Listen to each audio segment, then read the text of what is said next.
What happens when one of Hollywood's most respected actresses comes face to face with a talk show host who refuses to back down from controversy? What you're about to witness is the moment Joy Behar pushed things too far, creating an on-air confrontation that left producers scrambling and viewers at home completely stunned. This is the story of how a simple interview turned into television chaos, and why Jodie Foster's response changed everything. Before we dive in, make sure to hit that subscribe button and let me know in the comments what you think about what's coming. Trust me, you're going to want to share your thoughts on this one. The tension was already thick in the studio as Jodie Foster settled into the guest chair across from Joy Behar. The View's cameras were rolling, the audience was packed, and what was supposed to be a routine promotional interview was about to become anything but routine. Foster had come on the show to discuss her latest directorial project, a deeply personal film about family trauma and redemption. But Joy had other plans. "So Jodie," Joy began, leaning forward with that signature smile that never quite reached her eyes. "Your new movie deals with some heavy themes. Family dysfunction, abuse, generational trauma. Makes me wonder if you're drawing from personal experience here." Foster shifted slightly, maintaining her composure, but clearly caught off guard by the directness of the question. "Well, Joy, all artists draw from their experiences in some way. The story resonated with me because I think many families struggle with communication and understanding across generations." "Right. But I'm talking about your own family specifically," Joy pressed, her tone becoming more aggressive.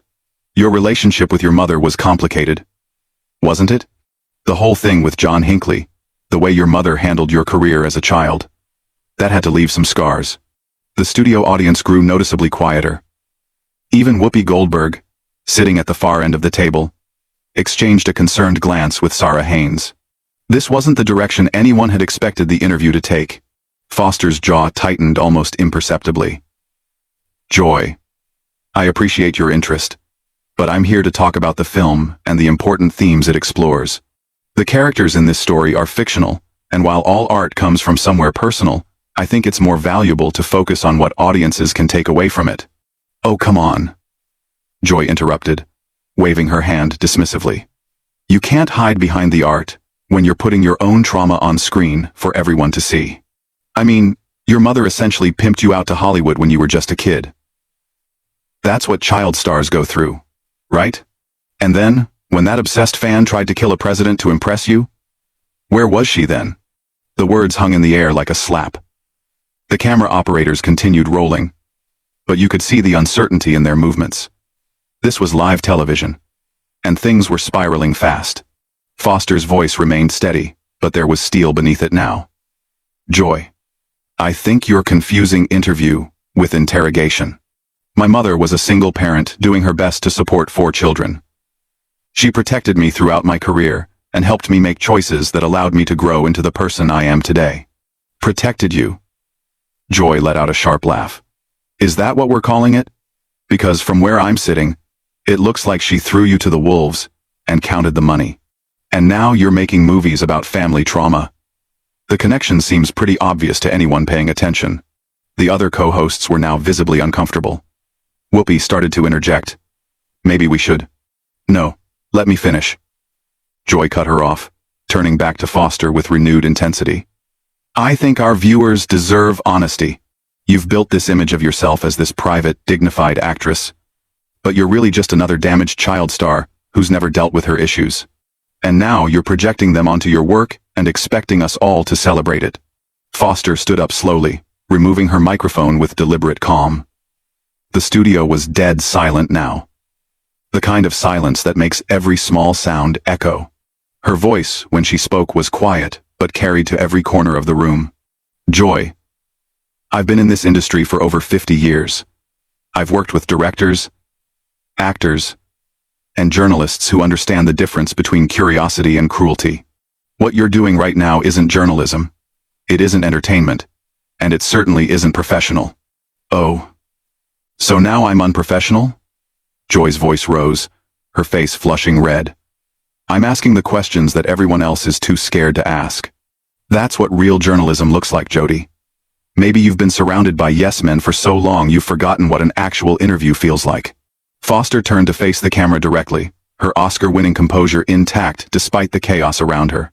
To anyone watching who has survived trauma, who has built something meaningful from difficult experiences, don't let anyone reduce your story to their entertainment. Your journey belongs to you. She turned back to Joy, and her next words would echo through social media for weeks to come. And to you, Joy, I hope someday you learn the difference between being provocative and being cruel. There's a reason people trust me with their stories, and there's a reason they're starting to question whether they can trust you with theirs. The camera caught everything. Joy's face cycling through confusion, anger, and what might have been a flicker of shame.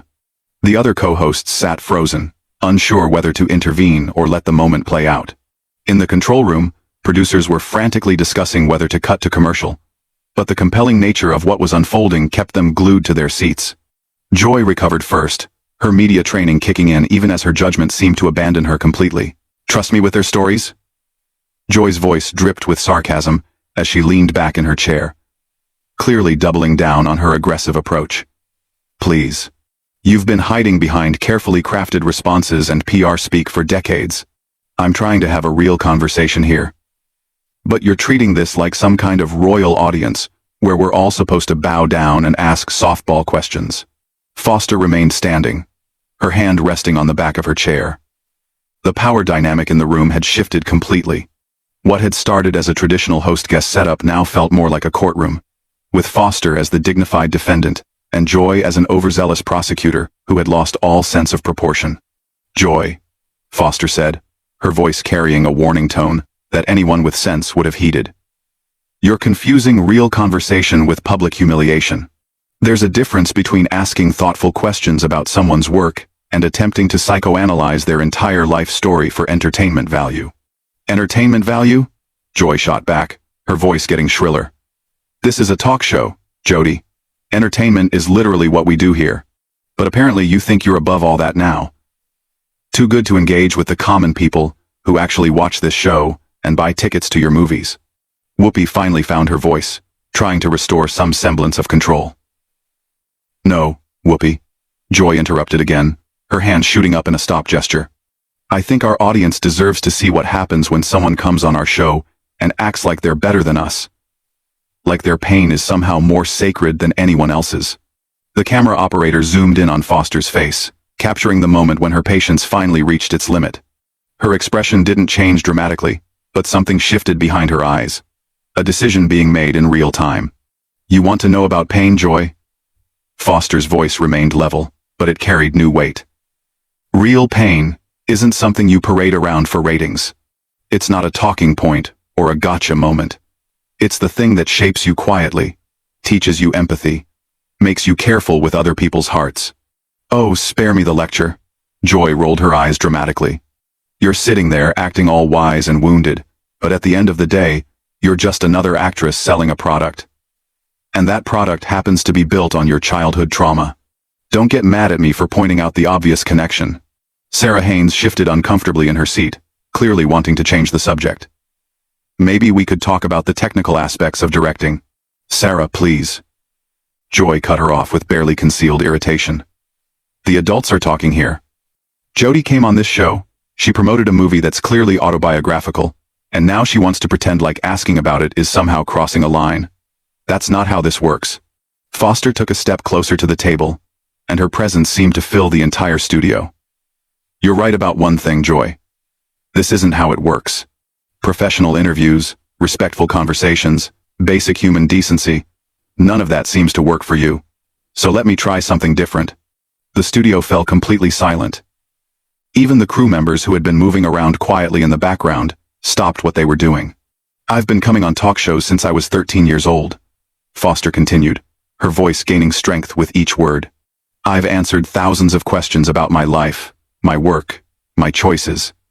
I've dealt with intrusive paparazzi, tabloid rumors, and people who thought my privacy was their property. But I've never, in 5 decades of public life, encountered someone who seemed to take such genuine pleasure in trying to hurt someone on live television. Joy's mouth opened, but for once, no words came out immediately. You keep talking about real conversation, Foster pressed on, but real conversation requires respect. It requires listening. It requires caring about the person sitting across from you as more than just content for your show. What you're doing isn't conversation. Joy. It's performance art. And the art is cruelty. Finally finding her voice again, Joy's response revealed just how little she understood about the hole she had dug for herself. Oh. So now I'm cruel? Because I ask hard questions? Because I don't treat celebrities like they're made of glass? Sorry if I burst your bubble, Jodie. But this is the real world. People have opinions about your life whether you like it or not. Having opinions and weaponizing someone's personal history for television drama are two very different things, Foster replied.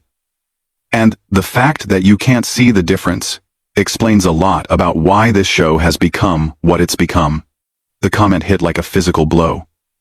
Joy's face went red, and you could see the exact moment she decided to abandon any pretense of professionalism entirely. What this show has become. Joy's voice rose to near shouting level. This show has been successful for over 25 years. We've interviewed presidents, Nobel Prize winners, every major celebrity in the world. And now, some actress who hasn't had a hit movie in a decade is going to lecture me about television? The insult hung in the air, and everyone in the studio knew Joy had just made a massive mistake. Foster's filmography spoke for itself. Her recent directorial work had been critically acclaimed, and attempting to diminish her career accomplishments was both factually wrong and professionally suicidal.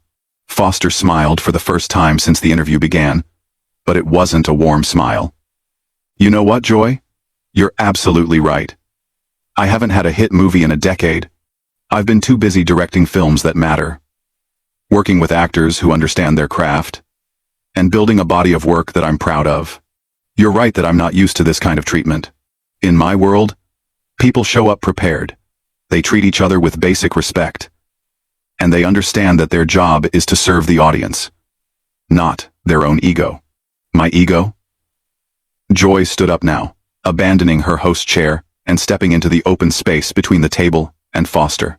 You're the one who walked onto my set acting like you're too good to answer simple questions about your own movie. I answered your questions, Joy. I talked about the themes of the film, the importance of family healing, the universality of trauma and recovery. But that wasn't enough for you. You wanted blood. You wanted me to break down and confess to some narrative you'd already written about my life. The two women now stood facing each other in the center of the studio, with the cameras capturing every word, every gesture, every micro-expression. The other co-hosts looked like they were watching a car accident in slow motion, wanting to help but unsure how to intervene without making things worse. You want to know what I wanted?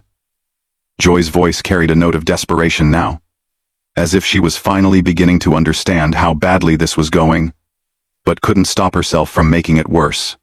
I wanted honesty. I wanted someone to finally admit that Hollywood is built on damaged people, selling their pain to audiences who eat it up. I wanted you to stop pretending like you're above it all. Foster's response would become the most quoted moment of the entire exchange. Joy, Foster said, her voice cutting through the tension like a blade. The difference between us is that I've never pretended to be above anything. I've acknowledged my struggles. I've grown from them, and I've used them to create something meaningful. You, on the other hand, are using other people's struggles as weapons. And you're doing it because you think it makes good television. That's not honesty. That's exploitation. The words landed with devastating precision. Joy's face cycled through emotions so quickly the cameras could barely keep up. Anger, confusion, defiance, and something that might have been recognition of the truth. Exploitation? Joy's voice cracked slightly. I've spent my entire career giving people a platform to tell their stories. I've fought for women's rights, social justice, political accountability. Don't you dare stand there and lecture me about exploitation. Then why, Foster asked, taking another step closer, are you so determined to tear me down instead of building something up? Why is your first instinct to hurt rather than help? If you really cared about social justice, wouldn't you want to use this platform to discuss the real issues the film addresses instead of turning my personal life into a spectacle? For the first time since the interview began, Joy seemed genuinely at a loss for words. The question hung between them, and viewers could see her struggling to find an answer that didn't prove Foster's point. Whoopi seized the moment, trying to restore some order. Maybe we should take a breath here. And... No. Foster interrupted gently but firmly. I think Joy wanted a real conversation. And I think she deserves to finish it. Joy. Why are you really angry? What is this actually about? The question was delivered without malice, almost therapeutically. And it seemed to crack something open in Joy that she hadn't intended to reveal. You want to know what this is about? Joy's voice was quieter now but filled with a different kind of intensity. It's about watching people like you coast on talent and privilege, while the rest of us have to fight for every scrap of attention. It's about sitting here day after day, entertaining housewives and retirees, while actors like you get to make important art and act like you're saving the world. The admission was more honest than anything she'd said during the entire interview. But it also revealed the petty motivations behind her attack. Foster's expression softened slightly, as if she finally understood what she was dealing with. Joy. I understand feeling undervalued. I understand the frustration of working hard and feeling like it goes unrecognized. But taking that frustration out on guests isn't going to solve anything. It's just going to make people stop wanting to work with you. Like you're never going to work with me again? Joy shot back. But there was less venom in it now. More defensiveness. I don't know, Foster replied honestly. That depends on whether you can learn from this moment, or whether you're going to double down on the behavior that created it. Joy looked around the studio, seeming to notice for the first time how silent everything had become. The audience was watching with rapt attention. But there was no energy of entertainment anymore. Just the uncomfortable fascination of watching someone self-destruct in real time. You think you're so much better than this show, Joy said. But her heart wasn't in the attack anymore. Then this format? Then these questions? Then me? I don't think I'm better than anything, Foster replied. I think I deserve basic respect, just like you do. Just like everyone in this audience does. The difference is, I'm not willing to compromise that respect for ratings or drama, or whatever it is you think you're accomplishing here. Sarah Haynes finally found the courage to speak up. Maybe we could discuss the positive aspects of the film, the hope it offers to families dealing with. Stop, Joy snapped, turning on her colleague. Just stop trying to fix this. You all sit there every day, nodding along with whatever guests want to talk about, never pushing back, never asking the real questions. At least, I'm trying to do actual journalism here. Is that what you call this? Foster asked, and there was genuine curiosity in her voice. Because from where I'm standing, it looks like you're having a public breakdown and using me as your emotional punching bag. The words were delivered so calmly, so clinically, that they seemed to echo in the silence that followed. Joy opened her mouth to respond, closed it, opened it again, and then seemed to deflate entirely. You know what? Joy said finally, her voice barely above a whisper. Maybe you're right. Maybe I am having a breakdown. Maybe I'm tired of pretending that what we do here matters when people like you make it clear that you think you're slumming it just by showing up. Foster's response was immediate and unexpectedly compassionate. Joy, what you do here can matter. This show reaches millions of people every day. You have the opportunity to educate, to inspire, to bring important conversations to people who might not have access to them otherwise. But you can't do that if you're more interested in tearing people down than building them up. Easy for you to say, Joy muttered, sinking back into her chair. You get to pick your projects. Work with whoever you want. Make art on your own terms. I have to fill 5 hours of television every week with whatever walks through that door. Then make it count. Foster said, her voice gentle but insistent. Make every interview matter. Ask questions that serve your audience, not your own frustrations. Use your platform to elevate people instead of diminishing them. The studio was completely silent now. Even the crew had stopped moving, everyone sensing that they were witnessing something unprecedented. Joy sat in her chair, staring at her hands, while Foster remained standing in the center of the space. Finally, Joy looked up at the cameras, seeming to remember that millions of people were watching this unfold live. We'll be right back, she said quietly, and then louder, we need to go to commercial. But the director didn't cut away. Whether it was technical confusion or a deliberate choice to let the moment play out, the cameras kept rolling as Joy turned to Foster one last time. I'm sorry, she said, and for the first time in the entire interview, her words seemed completely genuine. You didn't deserve this. None of this was about you, and I'm sorry you got caught in the crossfire of whatever this was. Foster nodded slowly. Thank you for saying that. And Joy, for what it's worth, I hope you find what you're looking for. Just try to find it without hurting other people along the way. With that, Foster collected her purse and walked off the set, leaving Joy sitting alone at the table while Whoopi, Sarah, and the rest of the panel tried to figure out how to salvage what remained of the show. As the cameras finally cut to commercial, viewers were left with the image of Joy Behar sitting in stunned silence, finally understanding the cost of her approach to journalism and perhaps, for the first time in years, questioning whether the entertainment value was worth the human cost. What did you think of this explosive confrontation? Was Joy Behar completely out of line? Or was she just doing her job as a tough interviewer? Drop your thoughts in the comments below, and make sure to subscribe for more behind-the-scenes stories that show what really happens when the cameras are rolling. The truth is often stranger and more dramatic than fiction, and this is just one